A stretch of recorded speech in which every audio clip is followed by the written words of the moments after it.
Hello, everybody. Welcome back to Fueled Fridays. Oh my god! Look at that.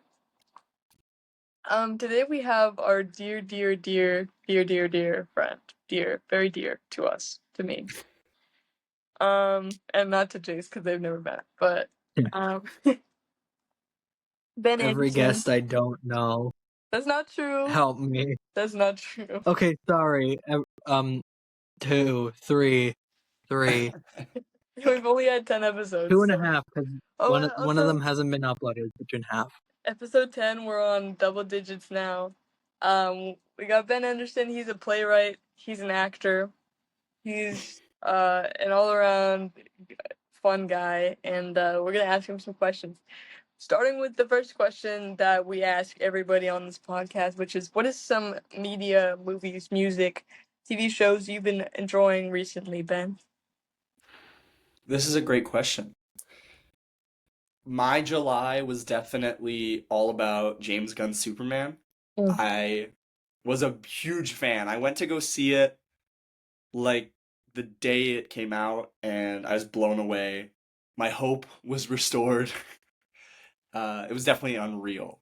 And then I think, other than that, I haven't watched much TV. I've been rewatching a lot of Community, which is a great sitcom by Dan Harmon.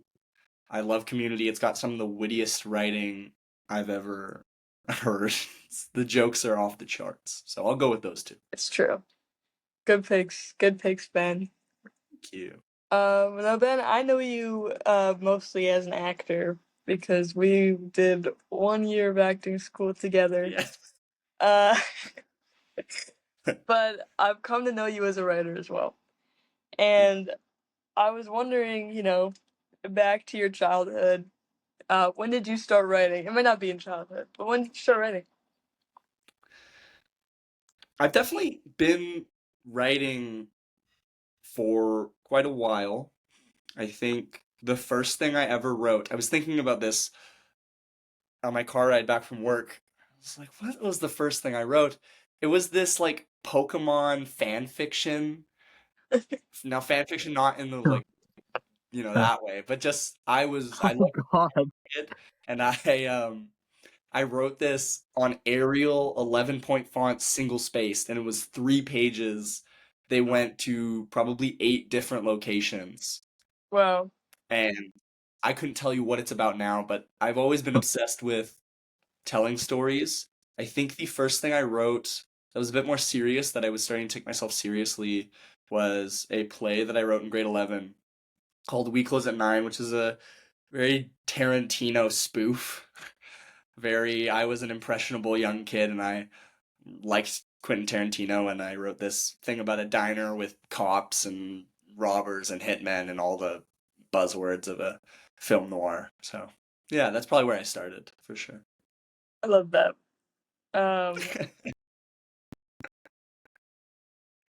There we go. Okay. You and me, kind of, I mean, it was your piece, but we worked on this staged reading of a show that you wrote this year. Show is called Go Eagles, and I want to talk about it a little bit. I'm gonna hit on like 3 projects that I know about. And you can feel free to talk or not talk or be like, the secret, and we'll cut it out. But Go Eagles is the first one.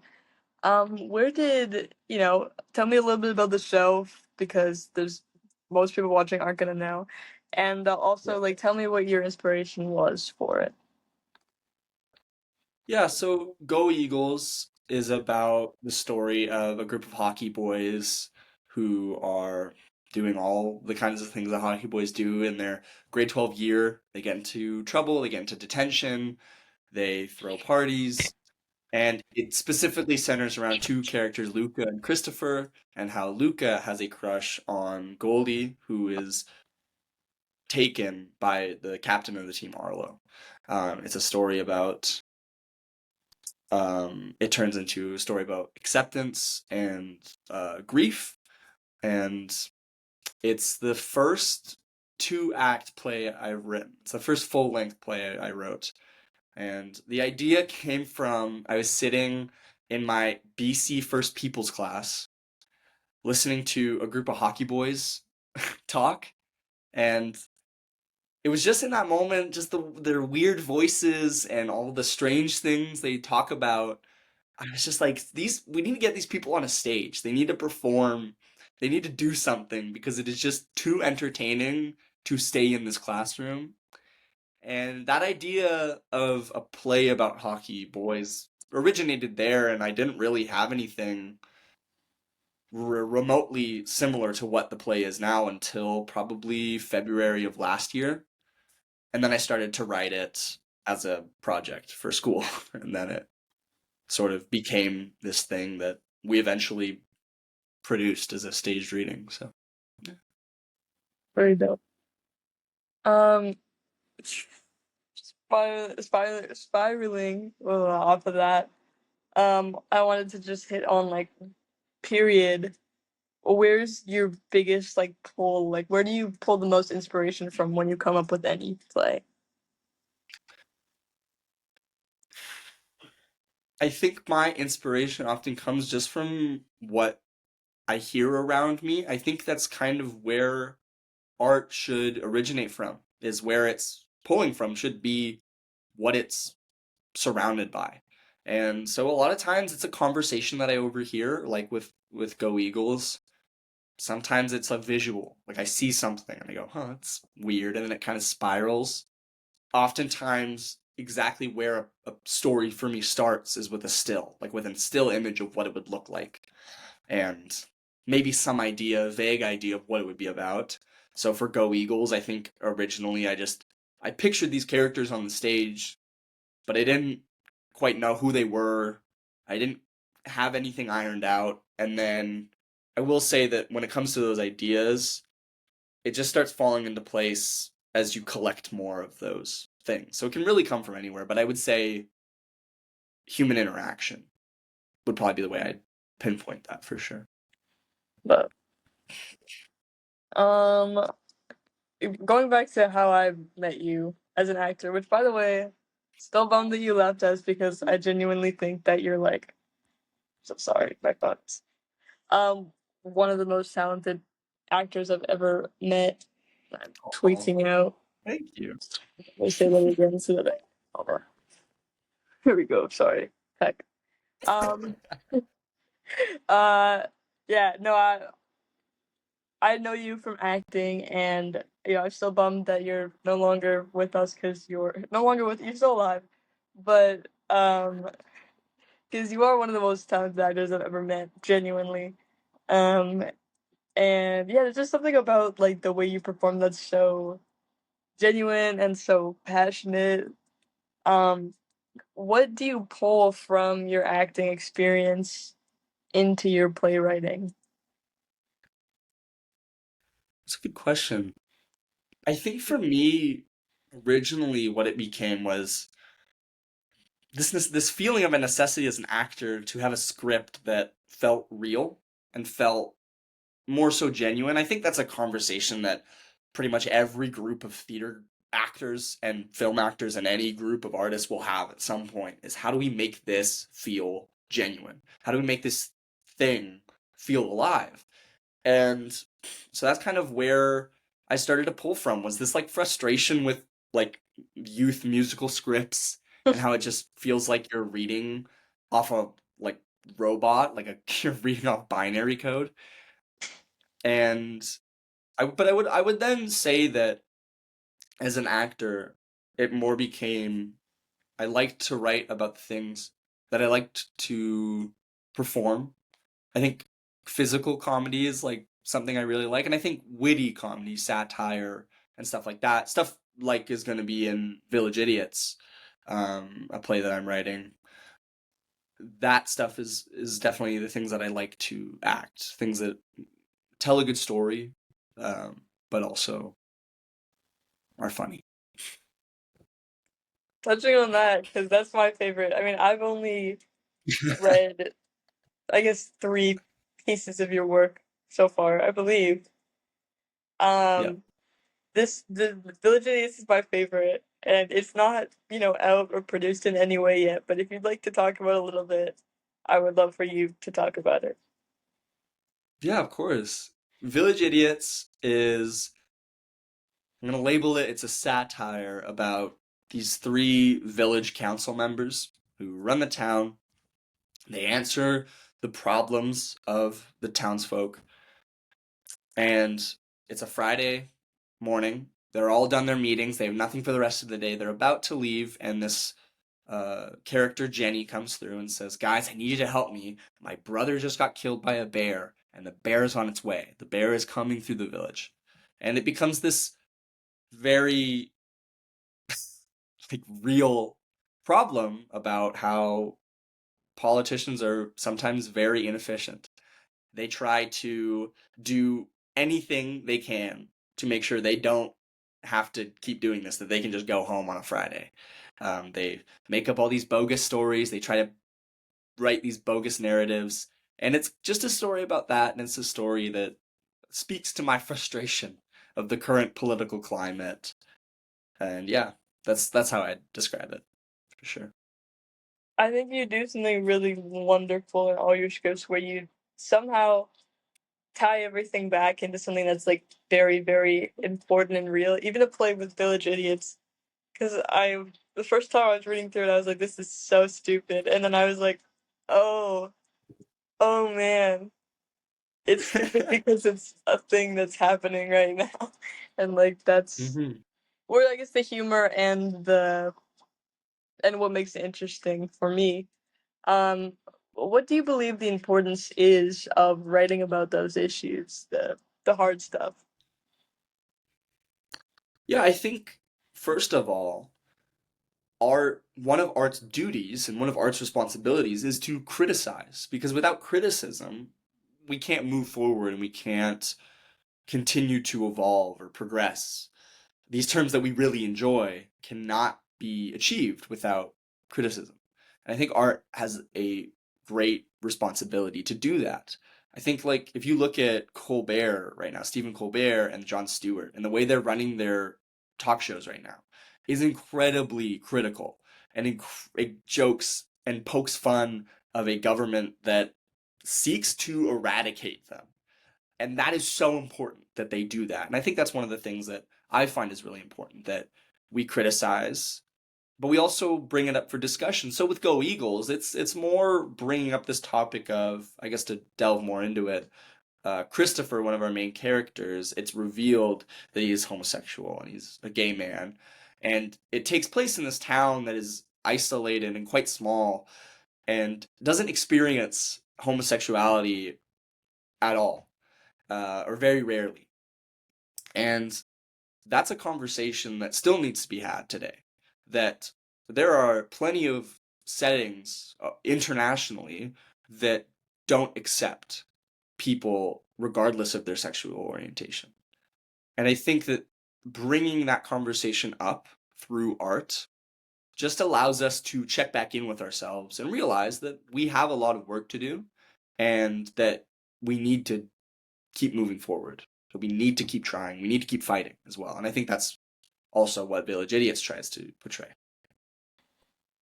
I think that Solar is really interesting in that way too, because Ben wrote this play Solar and sent it to me, and I was like, Ben, is this set in a gay bar? And Ben was like, no. And then I said, Ben, it's set in a gay bar. Like, you did that almost accidentally, which is so cool. So tell us about Solar.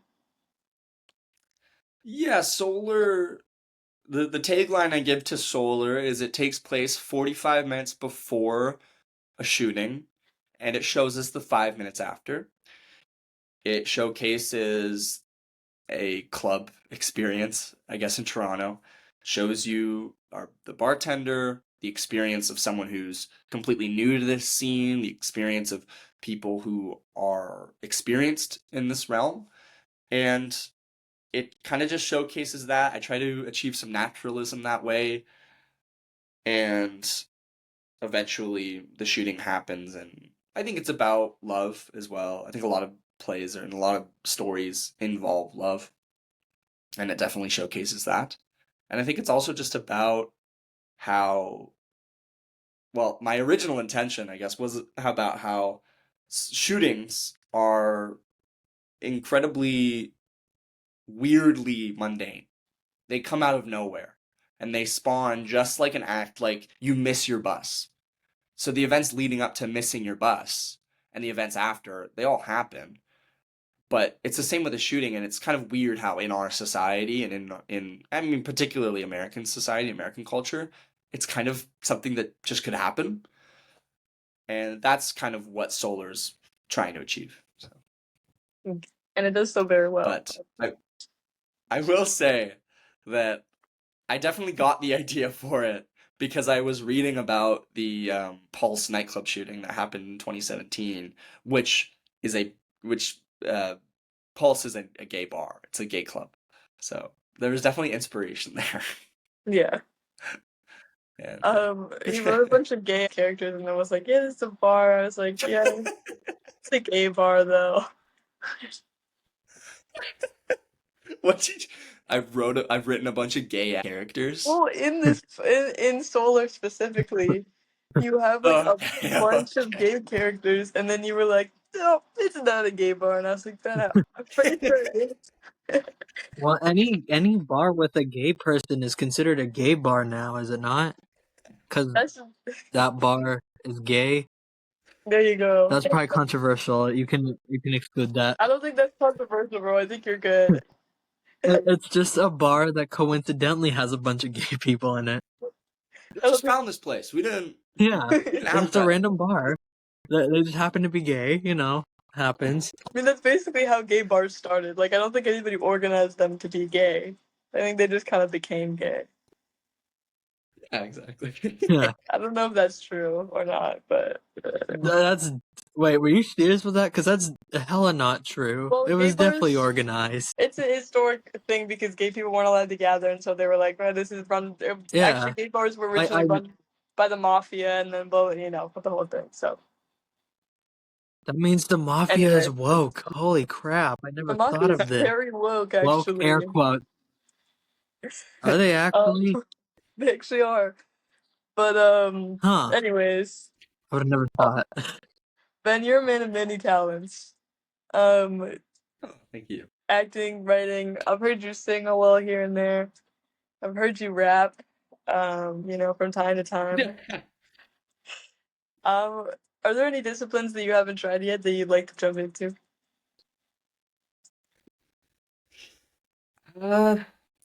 I think anything I want to explore more is something that still exists in the realm that I'm currently in and the discipline that I'm currently in, which is I would consider playwriting. Screenwriting and writing for TV is definitely something that really interests me. It is surprisingly a much more objective form and medium of writing. It's more trying to just showcase and get from point A to point B, but still telling a great story. I think probably screenwriting or TV writing, but I'd also say directing for theater would be something I'd like to do as well at some point, and probably producing at some point, producing for film or theater. Yeah. He's a behind-the-scenes guy now. We'll see where I land. Watch out, world. Here he comes.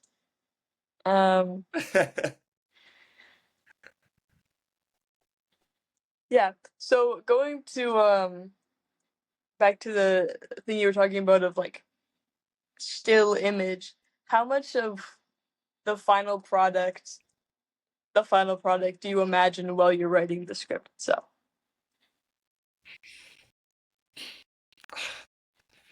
It really depends. I am definitely one of those people that when I'm writing, I'm visualizing pretty much every detail that I can visualize. So I'm visualizing the shape of the venue. I'm visualizing what the sets look like. I'm visualizing what the lighting would look like. Even if I don't have that final decision, it still helps me to realize where I am. I would say whatever still or whatever image I have in my head, it is expanded upon. And that initial image is something I don't really try to tweak or mess with. It's something that I'm like, okay, this is my foundation, and if this is where this idea starts, I am going to build up. I'm not going to try and reroute any of this framework that I have.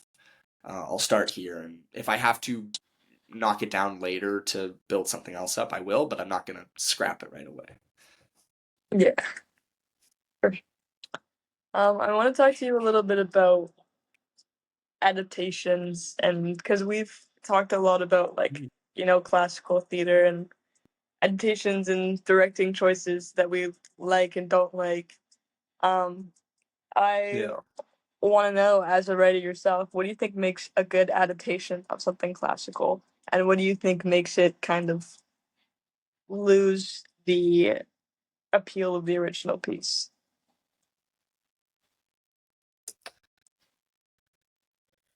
What makes a good adaptation Yeah. would be I would say I am definitely someone who subscribes to the idea that a good adaptation of something adds something. It's a lot of what our professors talked about of the question that you ask every project you come across is, okay, why now? Every production you see of anything from Romeo and Juliet to a new Will Arbery play, you have to go, okay, well, why now? Why are you performing this now? And what is the point? And I find that if you can't change the initial point, if you can't give me a new idea for Romeo and Juliet, why would I go and watch it? Why would I care? And I think that's something that adaptations are so prevalent today because IP and existing material is so important to get produced and to get greenlit. You need like an existing material that proves that it's gonna sell. And something that I find is that a lot of the adaptations we see today, whether it's film or TV or theater, oftentimes it will just be like a carbon copy of what it Yeah. was before, but with new lighting, or it's live action now. So it's kind of cool, but it doesn't provide anything for me that feels fresh. And I think that's what a good adaptation to me is yeah, stay loyal to the initial moral and the initial message, but try to add in your own annotation, I think, would be the way I would approach an adaptation. Yeah. I think that just goes for like honestly directing and writing choices of anything is like give people a reason to see it and like make something new, you know? Nobody wants to go and see the same story or play that they've seen a billion times. Um Yeah, isn't to that point, isn't How to Train Your Dragon that live action? Is that not just a frame for frame remake? okay, but like Or am I crazy? I didn't go see it. see this is I'll dive into this because I think it's a good example of where there's a fine line. Because for me, I am a person that I Right. will go see a show that's just like the pure Shakespeare. Like I like that kind of thing. Some people don't. For me, Mhm. How to Train Your Dragon felt fresh because of the way that the people involved in it were able to breathe life to it in a way that it wasn't before. Like it felt like Oh, when a kid goes to Disneyland and you're like, oh my god, Ariel's real, she's right here. And it felt like that with yeah. that story. And I will say I don't think it was a complete shot Oh, for okay. shot remake, but it's really cool. I don't know. It's cool to take an animated movie that is really incredible already and breathe it to life in a way that's authentic and not like horrendous CGI and like something that's clearly made by fans of the original and not something that's just thrown together for Yeah. money. You know what I mean? I think like that's Okay. like the line Okay. where you can All right. appreciate it, the original, and honor a new generation of it versus having a blanket copy that's clearly soulless. Okay, that's a good point. To be fair, I have not seen it, so I was just throwing that out there because that's what I heard. But um, It's yeah, pretty good, no, I would and definitely agree. I think for yeah. me,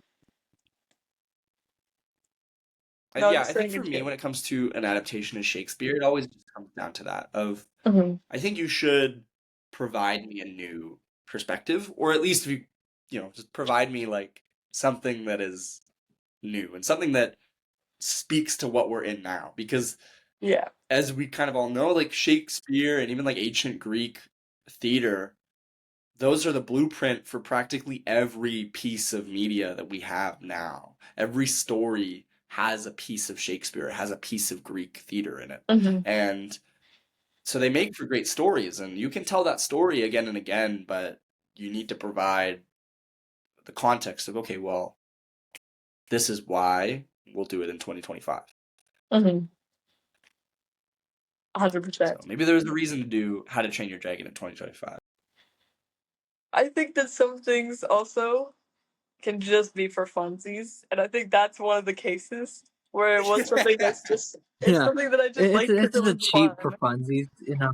Yeah, that's You know, fair. it's only like what 200 and 150 million, 200 million just for funsies, you know. It's also I mean, I guess DreamWorks can throw any amount of money out the window. They made the entire Shrek series. They made billions off of that, so I guess they that's have a lot of true. money for now.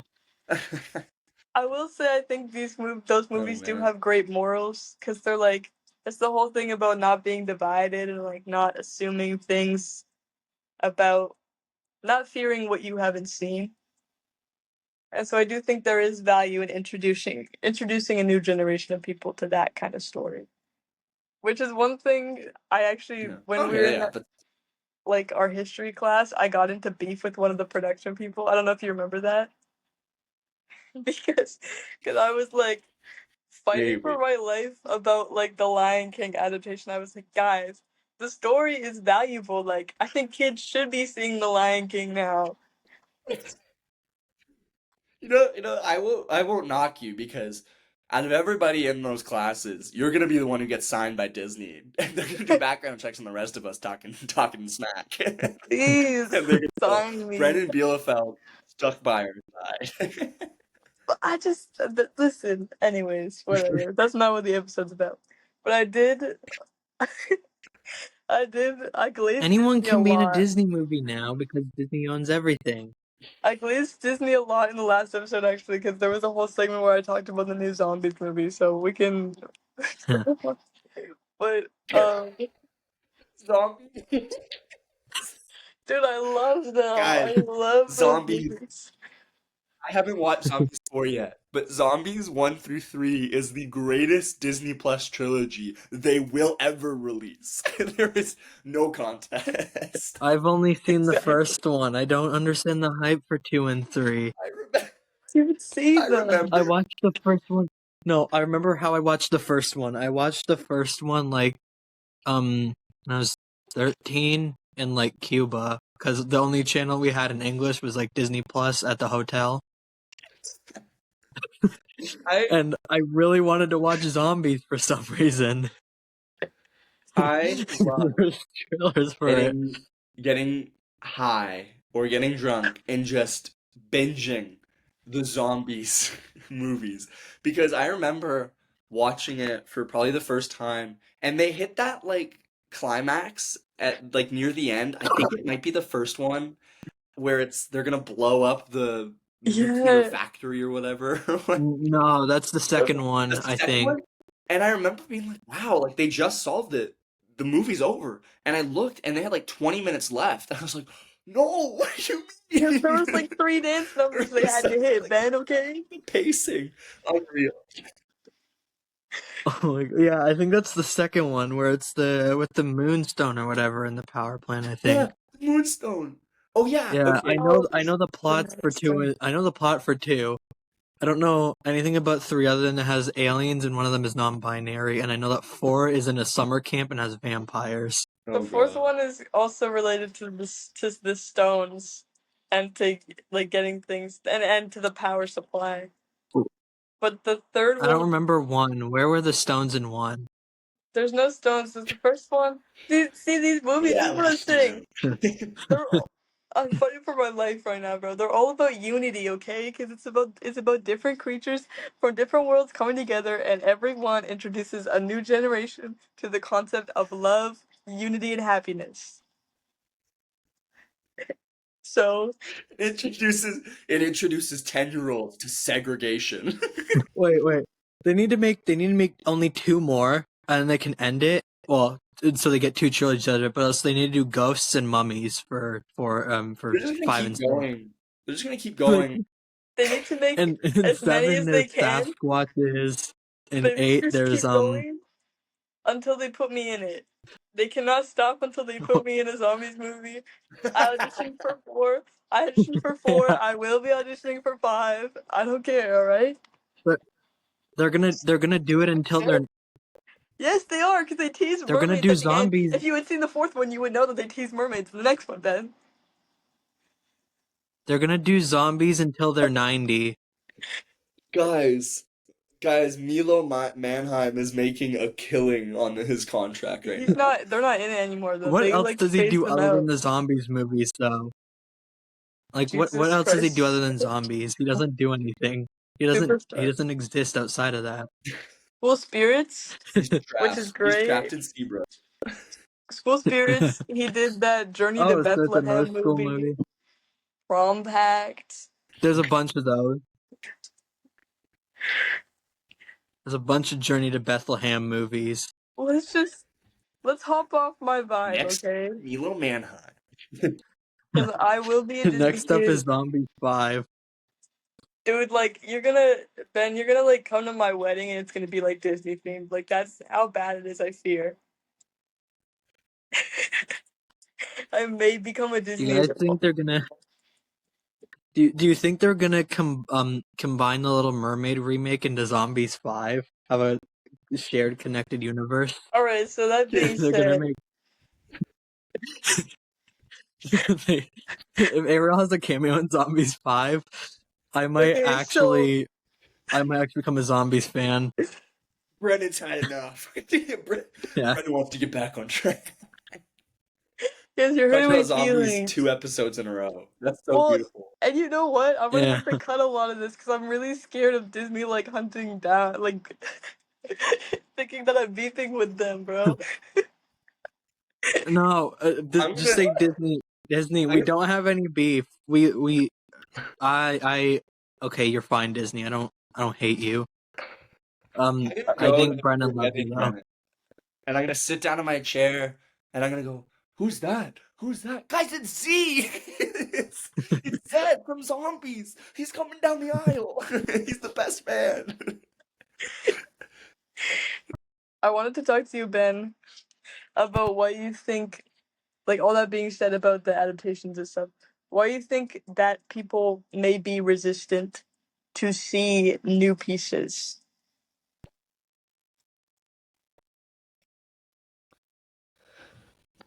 I had a great conversation with my friend who's helping me with Village Idiots about action and about protesting. We talked a lot about climate change and the climate crisis. We talked a lot about the genocide that's happening right now in Gaza, and we came to the conclusion that a lot of the times what we see is that people feel kind of stuck. They feel a bit paralyzed to act. And making a horrible connection, it's very similar when it comes to original work and it comes to this sort of crisis that we see in the industry right now where original pieces just don't have that thing behind them. It's too much of a risk at this point. Even something like Sinners still has stuff attached to it to make it succeed. It has a director who directed one of the most important superhero films of the 2010s. It has a star in Michael B. Jordan. It has Haley Steinfeld, and it has a level, like a genre in horror that a lot of people love to see. And I think that's the truth. I think is that people are kind of just inherently comfortable with what they have, and they don't really like to feel pressured to go and do something. And it's very similar. We see that a lot with the climate crisis right now. Like, oh, well, if you are scared about this, there's things you can do. It's not going to solve it in one night, but there's things you can do to make yourself feel better about it. And then people kind of just go, yeah, but like, I don't know, it's kind of easy as is. Like, that seems kind of difficult. Yeah. And they're super, they just want to be comfortable. And I think that's, you apply that to art. And you can apply that to the state of the industry right now, where it's hard for them to get greenlit if they don't have an existing support. And they don't have like, oh, well, it was a book, so people will go see it because it was a book. Mhm. So that's kind of what I think, is that's kind of, I think it's a hesitancy from studios, but I also think it's a hesitancy from people to get out of their comfort zone. Yeah. I will say I want to tread lightly on this, but I wanted to chat to you about it because I know we've talked about it.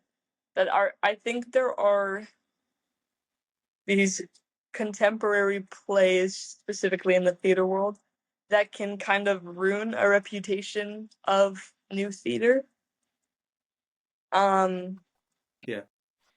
In a way in which the plays don't feel accessible to a wider audience and feel like there's theater pieces I've seen where I feel like I'm not smart enough for this. That's how I'll put it. It's like I feel like there is a way in some of these new films and new plays of not being accessible to that wider audience in those spaces. I would agree that I think a lot of the theater that I've recently seen, especially in Toronto, was experimental in a sense. It was something that wasn't finished. It was a workshop, it was a production of something. Even Go Eagles was a staged reading. It's not finished by any means. It has a long way to go before it, will actually be accessible to a wider audience. And I think that, yes, people love to make fun of new theater that's kind of quirky and kind of weird, but you do need that. That does need to exist. I still have a place in my heart for theater that I may not like myself, but I see the value in it. And I think that, to your point about how something may feel too smart or too complicated, or like maybe like, oh, this feels like maybe they're trying to make a point that I can't really resonate with. I would say that I think a lot of it is kind of how we've been conditioned in culture and in media, where the things that are popular today are not the things that were popular 30 years ago. TikTok has an effect on this, and I think that if you look at the movies that were popular in the 80s and in the 90s, there's adaptations of like old theater and old stories, but a lot of it is pretty original work, and it's become the building blocks of a new generation of filmmakers. And so I think that what might happen is that we kind of maybe see a resurgence of that original work, and maybe see a return to something like that. But I think ultimately, it does come down to that thing of something that is bad will probably have more of an impact than something that is good. Yeah.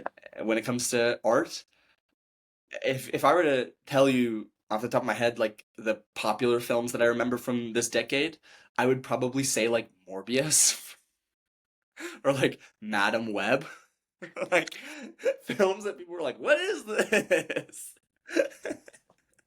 Is this too Disney? Yeah. It's almost Disney. Right. But I think ultimately, people are hesitant to like things that are kind of new, things that are kind of new, because they might be a risk. Yeah. No, I 100% agree. And I think that there's value in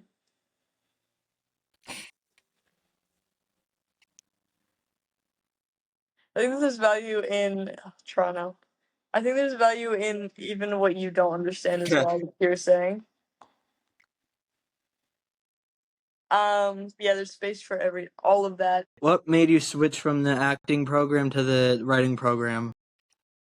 Yeah, I think for me, the decision came out of, I just frankly had a deeper love and more of a fascination with writing, and a feeling that there is an avenue there for me that I would really be interested in pursuing, as opposed to acting. And I also think, frankly, I did have a lot of anxiety in the program. I felt like I was overthinking practically everything we did, whether it was our scene study or whether it was even a mime performance, like something so simple. I was very nervous. I get very nervous about those things. And I think it wasn't something that felt very healthy. And I'm sure that with time and if I did the full 4 years, it would have worked out. But I also think the reason I didn't decide to stick it out is because I just kind of saw that I would probably not get a chance to explore writing in the way that I can now.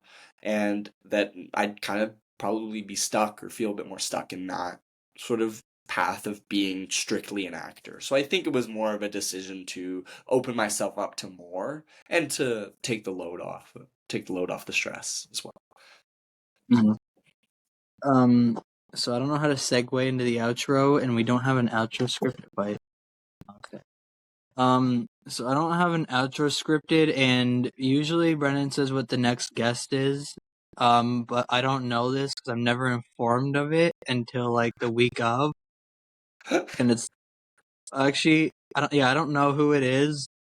And I don't know how to do outros. So Wait, hang oh on. wait, Text him. I guess it's thank you for coming on. I think that's what Brennan says. Yeah, of course. So we'll Yeah, just go yeah. with that.